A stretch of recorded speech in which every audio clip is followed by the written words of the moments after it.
बरेली दर्पण में आपका बहुत बहुत स्वागत है। 15 अगस्त 1947 को जब देश आज़ाद हुआ तो इस वक्त 1991 में जो पूजा स्थल कानून बनाया गया और ये कहा गया कि 1947 में जो भी धार्मिक स्थल हैं उनकी यथास्थिति बनी रहेगी। हालांकि बाबरी मस्जिद का भी फैसला आया, लेकिन बाबरी मस्जिद का मामला जो था वो आज़ादी से पहले का था और उसके बाद भी ये कहा गया कि 1991 जो कानून पूजा स्थल कानून है उसको जो स्थिति है धार्मिक स्थलों की वही बनी रहेगी। लेकिन आज के हालात अगर हम देख रहे हैं, बहुत सारे ऐसे धार्मिक स्थल हैं जिसको के लेकर के याचिकाएं दी जा रही हैं और कोर्ट में जो है उसको कंसीडर भी किया जा रहा है। इस मामले को लेकर लोग कितने जागरूक हैं, ये जागरूक होने की जरूरत है। खासतौर से कांग्रेस की तरफ से पूरा 1 महीने का एक तरह का अभियान चलाया जा रहा है। लोगों को जागरूक करना चाहते हैं कि लोग समझें पूजा स्थल कानून 1991 है क्या। उस पर हम बात करेंगे। हमारे साथ हैं अशफाक सकलेनी साहब हैं, कांग्रेस अध्यक्ष हैं, जिला कांग्रेस अध्यक्ष। डॉक्टर केबी त्रिपाठी जी हैं, प्रदेश प्रवक्ता हैं। स्वप्निल शर्मा जी हैं, प्रदेश अध्यक्ष महिला कांग्रेस। और भी बहुत सारे जो है पदाधिकारी हैं। बहुत बहुत खैर मकदम है आपका सर। जी धन्यवाद, शुक्रिया। आज का जो कार्यक्रम आज से जो शुरू हो रहा है उसके बारे में थोड़ा आप ही रोशनी डालें तो ज़्यादा बेहतर है। और मैं समझता हूँ पूजा स्थल कानून 1991 के बारे में ज़रूर रोशनी डालें हमारे दर्शकों। जी, इस समय देश में नफरत की हवा बहुत तेज बह रही है और पिछले 8 साल में भारतीय जनता पार्टी की सरकार ने जिस तरह से इस देश में एक माहौल पैदा किया जिसमें धार्मिक आधार पर एक दूसरे के खिलाफ नफरत पैदा हो रही है, ऐसे समय में जरूरत है भारत को जोड़ने की, न कि भारत को तोड़ने की। इसी संदर्भ में एक पूजा स्थल अधिनियम 1991 पास हुआ था जिसमें संसद ने कहा था सभी दलों की सहमति से कि जो भी धार्मिक स्थल हैं 1947 में जब हमें आज़ादी मिली जिस स्थिति में थे वही यथास्थिति बहाल रखी जाएगी। 1991 में जब इस अधिनियम पर संसद में विचार हो रहा था उस समय बाबरी मस्जिद का प्रकरण ऑलरेडी न्यायालय के विचाराधीन था, इसलिए बाबरी विवाद को इस अधिनियम के बाहर रखा गया। बाकी सभी धर्म स्थलों के लिए कहा गया कि जैसी स्थिति में 1947 में थे वैसी बहाल रखी जाएगी। चूंकि मध्यकाल में जो घटनाएं घटी उनका आधुनिक काल में लेकर हम आगे नहीं बढ़ सकते। आज अंतरराष्ट्रीय स्तर पर भारत की जो चुनौती है वो शिक्षा की है, वो स्वास्थ्य की है, वो विकास की है, वो जीडीपी की है, वो हंगर इंडेक्स की है, वो ह्यूमन डेवलपमेंट इंडेक्स की है। ऐसे समय में हम मध्यकाल की उन कुरीतियों में न उलझे रहें और अपने देश को लेकर आगे बढ़ें। इसलिए धार्मिक सद्भाव बनाए रखने के लिए, वजह बेवजह विवाद न पैदा हो उनको रोकने के लिए इस अधिनियम को लाया गया था। लेकिन अभी पिछले 8 साल में भारतीय जनता पार्टी ने अपने वोटों की खेती के लिए जिस तरह से धार्मिक स्थलों को अपना मुद्दा बनाया, धार्मिक आयोजनों को मुद्दा बनाया, आज स्थिति यहां तक ला दी है कि कोई भी त्योहार हो, चाहे वो हिंदू का हो, मुसलमान का हो, सिख का हो, ईसाई का हो, संगीनों के साए में ही मनाया जा सकता है। त्योहारों का जो वास्तविक रूप था आज उस पर वाकई बहुत बुरी चोट हुई है। हम गंगा दशहरा नहीं मना सकते, हम ईद नहीं मना सकते खुशी के साथ, बार बार हमें फोर्स लगानी पड़ेगी, संगीनें ताननी पड़ेंगी। ऐसी स्थिति पैदा क्यों हुई? आज यही जागरूकता पैदा करने के लिए 12 जून से पूरे देश में कांग्रेस पार्टी 1 महीने का एक अभियान शुरू करने जा रही है जिसके माध्यम से हम पोस्ट कार्ड के माध्यम से माननीय उच्चतम न्यायालय तक अपनी बात पहुंचाना चाहेंगे और न्यायालय से निवेदन करेंगे कि जो आज ऐसी हरकतें हो रही हैं इनको रोका जाए। अभी आप देख रहे हो जो नफरत भरी चीजें हैं वो सिर्फ भारत का ही मुद्दा नहीं, अंतरराष्ट्रीय स्तर पर भी भारत का सर नीचा हो रहा है।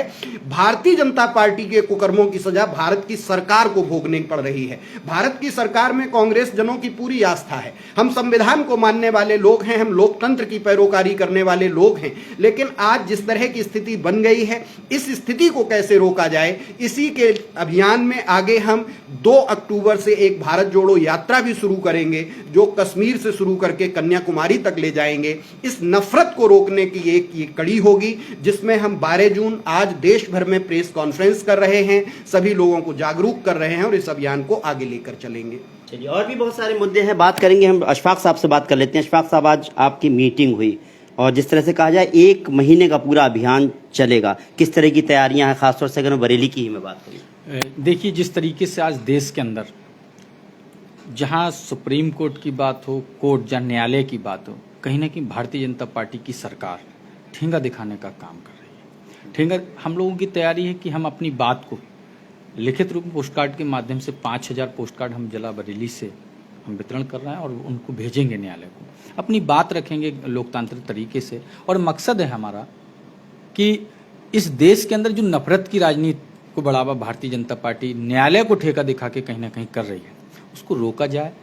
आज इस धर्म के इस मुद्दों पर कहीं ना कहीं आपने देखा तमाम बेरोजगारी के मुद्दे दबते जा रहे हैं, महंगाई के मुद्दे दबते जा रहे हैं, और जो जनहित के जो काम है वो कहीं ना कहीं उनमें बाधा आ रही है। भारतीय जनता पार्टी सीधे सीधे तरीके से, भारतीय जनता पार्टी की सरकार इस देश की नफरत की दीवार खड़ी करके अपनी राजनीति को सेकना चाहती है, राजनीति कर रही है। इसको रोकने के लिए, क्योंकि आपने देखा कि कांग्रेस पार्टी ने इस देश को आज़ाद कराने से लेकर तमाम इस देश को सींचने का काम किया है। आज पीड़ा होती है क्योंकि जो घर बनाता है और जब अपने सामने घर टूटता देखता है तो उसको दुख होता है। ये भारतीय जनता पार्टी कल तोड़ने वालों के साथ थी, आज भी इस भारत को तोड़ने का प्रयास कर रही है। कांग्रेस पार्टी लोकतांत्रिक तरीके से, गांधीवादी तरीके से हम इन सारी चीज़ों को रोकने के लिए हर मुद्दे पर अपनी आवाज़ को उठाएंगे और हम इस नफरत की दीवार को कहीं ना कहीं खड़ा नहीं होने देंगे। वाकई नफरत की दीवार को खड़ा नहीं होने देंगे। स्वप्निल जी, मैं आपसे जानना चाहूँगा, देखा जाए कि आस्था जो होती है बहुत ज़्यादा होती है, खासतौर से औरतों में भी बहुत देखा जाता है। जब भी होता है इस तरह के विरोध प्रदर्शन, औरतें भी बहुत शामिल होती हैं, जबकि एक कानून भी बना हुआ है। ऐसे उसमें औरतों को किस तरह से मैसेज दिया जाए ताकि वो समझ सकें जो यथास्थिति बनी हुई है धार्मिक स्थलों की वो बनी रहने दी जाए। हालात जो हमारे हिंदुस्तान के बदल रहे हैं, जिस तरह से जो है नफरत की भावनाएं पैदा हो रही हैं, उसमें किस तरह से काम किया जाना चाहिए, खासतौर से मैसेज औरतों को किस तरह से दिया जाना चाहिए? जी, बहुत अच्छा सवाल किया है। जैसे आप देख रहे हैं, जाहिर सी बात है, धर्म कहीं ना कहीं बहुत एक इमोशनल चीज़ है। हर किसी के इमोशन से जुड़ी हुई बात होती है, पर मुझे लगता है औरतों के लिए मुद्दा होता है उनका परिवार। सबसे पहले मैं चाहूँगी कि जो महिलाएं हैं हमारी, पहले तौर पे अपना परिवार देखेंगी, ना कि धर्म से जुड़ेंगी। जब उनके बच्चे, जो पढ़े लिखे बच्चे हैं, उनको नौकरी नहीं मिलती है, मेरे ख्याल से वो पहली समस्या है। उनके बच्चे जो भुखमरी का शिकार हो रहे हैं, माल न्यूट्रिशन का शिकार हो रहे हैं, ये पहला मुद्दा होगा। पति जिसका रोजगार छोटा सा था, आज बंद हो गया है, बंद होने की कगार पे खड़ा है, मुझे लगता है ये उनके लिए मुद्दा है। तो मुझे नहीं लगता है धर्म का जो झंडा ये दिखा रहे हैं, जो नफरत फैला रही है आज की सरकार, और जिस तरीके से हिंदू मुसलमान में बांट रही है, मुझे लगता है महिलाएं बहुत समझदार होती हैं और इन मुद्दों को बेहतर तरीके से समझेंगी। आज जब किचन में जाती हैं और उन्हें अपना कहीं ना कहीं पेट काट कर, अपना जो जमा पूंजी होती है उसको रोक कर, या किचन एक ऐसी जगह होती है जहां पे महिलाओं के ऊपर बहुत तेज असर पड़ता है, तो आज उनकी पॉकेट पे असर पड़ रहा है। तो उनके लिए मुद्दा ये होगा, ना कि धर्म। बगल में अगर कोई मुस्लिम भाई रह रहा है या मुस्लिम बहन रहती है तो ईद में वो सेवई खाने जरूर जाती होंगी, या उनके यहाँ दिवाली होती होगी तो वो मिठाई खिलाने के लिए अपने बगल में मुस्लिम बहनों को जरूर बुलाती होंगी। तो मुझे नहीं लगता है, ये लाख कोशिश कर लें, सरकार कोशिश जरूर कर रही है और पूरी तरीके से कोशिश कर रही है। आज बेरोजगारी मुद्दा है, आज आपने जो चुनौती दी हुई है, आप धर्म निरपेक्षता जो नहीं दिखा पा रहे हो, ये सब मुद्दा आज आम जनता मुझे लगता है समझ रही है। और जो हमारा 12 जून से आज के दिन यानी अभियान शुरू किया जा रहा है, ये कहीं ना कहीं इन्हीं मुद्दों को एक बार फिर से झटका देने के लिए है। और पूरे भारतवर्ष में हम, जैसा आप जानते हैं, हम लोग ये लेके जा रहे हैं, तो जागरूक करेंगे लोगों को, और बहनें हमारी खास तौर से आगे बढ़कर आएंगी। लोगों को जागरूक होने की जरूरत है। महंगाई मुद्दा है, बेरोजगारी मुद्दा है, क्या इन मुद्दों से भटकाने के लिए इस तरह की चीजें हो रही हैं? मैं जानना चाहूंगा, अनवर अनीस साहब है हमारे साथ, महासचिव उत्तर प्रदेश अल्पसंख्यक कांग्रेस के। बहुत बहुत स्वागत है सर। क्या लगता है कि मुद्दों से भटकाने के लिए इस तरह की चीजें? बिल्कुल, सारा जो मस्जिद का, धर्म पे आधारित जो इनका भाजपा का एजेंडा परोसा जा रहा है, सिर्फ इसी की, कोई धर्म की मतलब बेरोजगारी की बात ना करे, कोई शिक्षा की बात ना करे, कोई सड़क की बात ना करे, कोई महंगाई की बात ना करे। श्रीलंका के आपने हालात देखे तो पूरी मतलब कुछ जनता का माइंड सेट पूरा धर्म के हिसाब से ये लोग 2024 का चुनाव फिर सामने है। फिर इन्होंने ये मतलब बाबरी मस्जिद परिक्रमा भी शांत हुआ है, उसके बाद इन्होंने ये मुद्दे उठाना शुरू कर दिए। तो उसमें हमारा माइनॉरिटी का आज से कार्यक्रम, जो सभी हमारे सीनियर नेताओं के अगुवाई में हर जनपद में कम से कम 5000 पोस्ट गार्ड हम मुख्य न्यायाधीश को भेजेंगे कि जो ऐसे जज बैठे हैं, बिल्कुल मैं कह सकता हूँ कि इसमें वो भी है। 1975 में कानून बना है कोर्ट ऑफ कंटेक्ट का 35 है, जिसके अंतर्गत आप कोर्ट के अगर कोई गलत फैसला है उसका आप रिवीजन कर सकते हैं और उसकी आप आलोचना कर सकते हैं। वो हमें संविधान ने हक दिया है। मतलब उस आर्टिकल का भी हम इस अभियान में लोगों को जागरूक करके बताएंगे। आप डरिए ना, भाई कोर्ट ने अगर गलत फैसला हुआ हम ऊपर की अदालत में जाते हैं। तो इन्होंने कुछ ऐसी मानसिकता के जज बिठाल दिए निचली अदालतों में, जो कि सुप्रीम कोर्ट के भी आदेशों का वायलेशन कर रहे हैं। और जो 1951 का जो पूजा अधिनियम है इसका तो वायलेशन है। इसकी तो कोई अपील भी, इसमें क्लास ये भी है कि इस फैसले के विरुद्ध इन पूजा स्थलों पर अगर कोई जाता है उनकी याचिका ना किसी कोर्ट में किसी ट्रिब्यूनल में स्वीकार नहीं की जाएंगी और 3 वर्ष की सजा भी है। जी लेकिन ये अपने अनुमानसिक संगठन, कहीं बजरंग दल, कहीं श्री राम सेना, कहीं बीजेपी के लोग, आरएसएस लोग, ये अपने अदालतों में, निचली अदालतों में इस तरह की याचिकाएं डलवा रहा है। तो इनका कोर्ट ऑफ कंटेम्प्ट इन पे बनता है।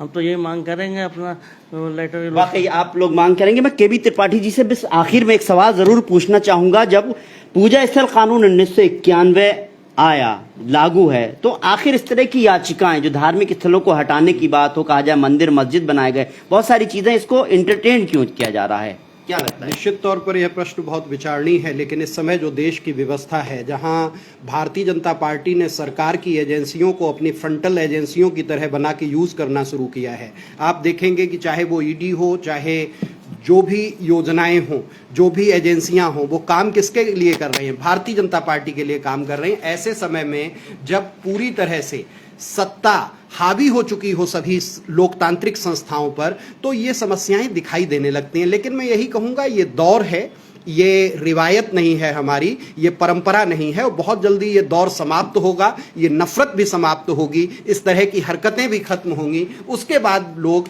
अमन चैन भाईचारे से रहना शुरू करेंगे और उसके बाद फिर वही खुशहाल दिन हमें दिखाई देंगे। ये जो अच्छे दिन का नारा था, उसके नाम पर इतने बुरे दिन तो हम लोग देख रहे हैं, अब और बुरे दिन नहीं देखने हैं। इसीलिए कांग्रेस के नेतृत्व में आज भारतीय जनता दोबारा से इकट्ठी होने जा रही है और फिर दोबारा से इन सारी चीजों पर विराम लगेगा। चलिए, उम्मीद की जा सकती है कि जो लोग आप सोच रहे हैं, लोग जागरूक हों, समझे कानून को। मैं सिर्फ आखिर में जो है दिनेश दद्दा जी से बात करना चाहूंगा, जिला उपाध्यक्ष कांग्रेस के। क्या लगता है कि ये अभियान जो छेड़ा जा रहा है आज से, कितना कारामद होगा, कितने लोगों तक पहुंच पाएगी आपकी बात?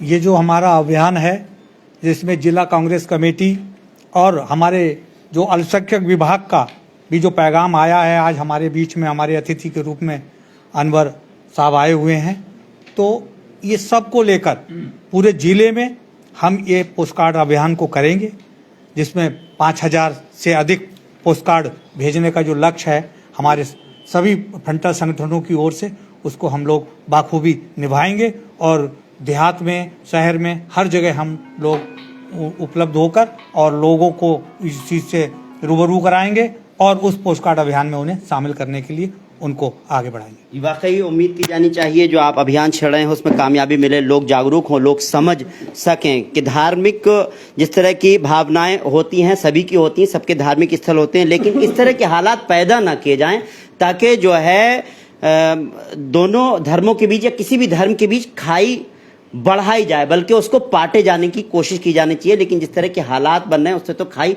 बढ़ ही रही है। लेकिन कांग्रेस की तरफ से ये कोशिश है इस खाई को पाटा जाए, सभी धर्म के लोग एक साथ मिलकर सभी जगह पूजा स्थलों को या जो धार्मिक स्थल हैं वो वहां जाएं और एक दूसरे के त्योहारों में शामिल हों। इस तरह के अभियान से लोग जागरूक होंगे तो उम्मीद की जा सकती है कि जिस तरह से पूजा स्थल कानून 1991 जो है उसको जारी रखा जाए, उसको रहेगा और उसको लोग समझेंगे और कानूनी तौर पर जिस तरह से लोग जो है कोर्ट में जा रहे हैं, इस तरह की चीजें उठाएं ही ना।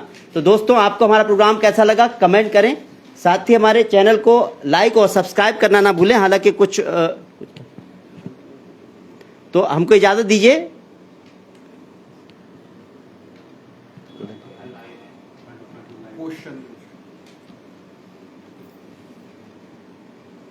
एक सवाल उठ रहा है, मैं समझता हूं कि आप ही सवाल कर लीजिए कि क्या सवाल कुछ कहना चाहते हैं, पूछिए, आप ही तरफ से पूछ लीजिए। जी जी प्रवक्ता जी, एक सवाल आपसे चाहूँगा कि जैसे कि अभी तक उन्होंने दावा किया था जब से सरकार बनी है कि हमारी सरकार में आज तक जो है कोई दंगे नहीं होते हैं, लेकिन आज फिर वही माहौल बन गया है कि शहर में से लेकर और कई राज्यों में आज ये आग फिर से भड़क उठी है, तो इसका जिम्मेदार कौन होगा? निश्चित तौर पर जिम्मेदारी उसी की होगी जो सत्ता में होगा। सत्ता में बैठने के बाद भारतीय जनता पार्टी ने यह कहना शुरू किया कि हमने कानून व्यवस्था को बहुत पुख्ता कर दिया है, हमारी एजेंसियां बहुत अच्छा काम कर रही हैं और भाजपा सरकार में कोई दंगा नहीं होता। दरअसल दंगे भाजपा की अपनी राजनीति का एक हिस्सा है और जब चुनाव आता है, चुनाव के हिसाब से वो दंगों का यूज करते हैं। आज भी पूरे देश में यही दिखाई दे रहा है कि क्यों इनका यूज हो रहा है। आप देखेंगे कि अभी जो कानपुर में घटना घटी, उस दिन पूरी तरह से उत्तर प्रदेश सरकार की खुफिया एजेंसियों का और भारत सरकार की खुफिया एजेंसियों का फेलियर था। वहां पे सबसे बड़ा वीआईपी मूवमेंट हो रहा है, महामहिम राष्ट्रपति वहां पर आ रहे हैं, माननीय प्रधानमंत्री जी की यात्रा है, उसके बाद भी वहां पे इस तरह की अराजक स्थिति पैदा होती है। इसकी जिम्मेदारी कौन लेगा? क्या उत्तर प्रदेश सरकार ने या भारत सरकार ने उस पर कोई जांच बिठाई? अगर जो कांग्रेस की सरकार थी पंजाब में और प्रधानमंत्री जी का एक दौरा बीच में रद्द हो गया, चुनावी सभा नहीं हो सकी, तो उसको भी बड़ा मुद्दा बनाया गया। लेकिन प्रदेश में इतना वीआईपी मूवमेंट होने के बावजूद खुफिया एजेंसियों के फेलियर की किसी ने जिम्मेदारी नहीं ली। दरअसल इसी से पता लगता है कि भाजपा एजेंसियों को अपने एजेंडे के तौर पर यूज करती है, चाहे वो दंगे की राजनीति हो। मैं पूछता हूं, इस नफरत से आखिर देश में फायदा किसको है? मैं तो हर आम आदमी के बीच जाता हूं और पूछता हूं, सबका यही कहना है, चाहे वो हिंदू तबके का हो चाहे मुस्लिम तबके का हो, कि ये दंगे नहीं होने चाहिए। फिर दंगे चाहता कौन है? क्यों इस तरह की बातें होती हैं? अगर जो आप सत्ता में बैठे हैं तो आपकी जवाबदेही है, आपकी जिम्मेदारी है और आपको इन्हें रोकना होगा, आपको इन्हें संभालना होगा। आप सख्त से सख्त कानून व्यवस्था अपनाइए, आप सबके ऊपर बुलडोजर चलाइए, लेकिन ये बुलडोजर सिलेक्टिव नहीं होना चाहिए कि आप एक धर्म विशेष के लिए, आप अपनी पार्टी की विचारधारा से जो असहमति रखते हैं उनके लिए तो बुलडोजर होगा, और जो आपकी विचारधारा से सहमति घोषित कर दे, भले ही वो चाहे जिस विचारधारा का हो। मैं आज पूछता हूं कि जितने लोग भारतीय जनता पार्टी में शामिल हो रहे हैं, इनकी क्या पुरानी विचारधारा है? आज हकीकत में भारतीय जनता पार्टी की न तो कोई नीति है, न कोई नियति है, और इनकी नियति में इतना खोट है कि जो आदमी इनको गाली देता रहे, लेकिन आज चुनाव जिताने के लिए, चुनाव में शामिल होने के लिए उसका इनके यहां स्वागत है। तो आखिर इनकी कोई अपनी कोई ऐसी सोच नहीं है, सिर्फ विभाजन, नफरत का विकास करके, लोगों को लोगों से लड़ा के, वोटों का ध्रुवीकरण करा के किसी भी तरह से हमें सत्ता में बने रहना है। लेकिन आज जनता जान चुकी है और आज से जो हम ये अभियान शुरू कर रहे हैं, इससे जनता और जागरूक होगी। जनता पहले से जानती है और अब निश्चित तौर पर यह बदलाव आपको दिखाई देगा। चलिए, उम्मीद करते हैं कुछ बदलाव दिखाई देगा। कांग्रेस का यही मानना है। सरकार पर भी बहुत सारे सवाल उठाए, खासतौर से बीजेपी की सरकारों पर सवाल उठाए जा रहे हैं कि उनको कानून व्यवस्था बनाए रखने की जरूरत है, लेकिन इस तरह के हालात क्यों पैदा हो रहे हैं? उत्तर प्रदेश में भी जो हालात पैदा हो रहे हैं उस पर भी सवाल उठाएं। बहरहाल, आपको हमारा प्रोग्राम कैसा लगा कमेंट करें, साथ ही हमारे चैनल को लाइक और सब्सक्राइब करना ना भूलें। फिलहाल मुझे इजाजत दीजिए। नमस्कार, सत श्री अकाल, आदाब अर्ज़ है।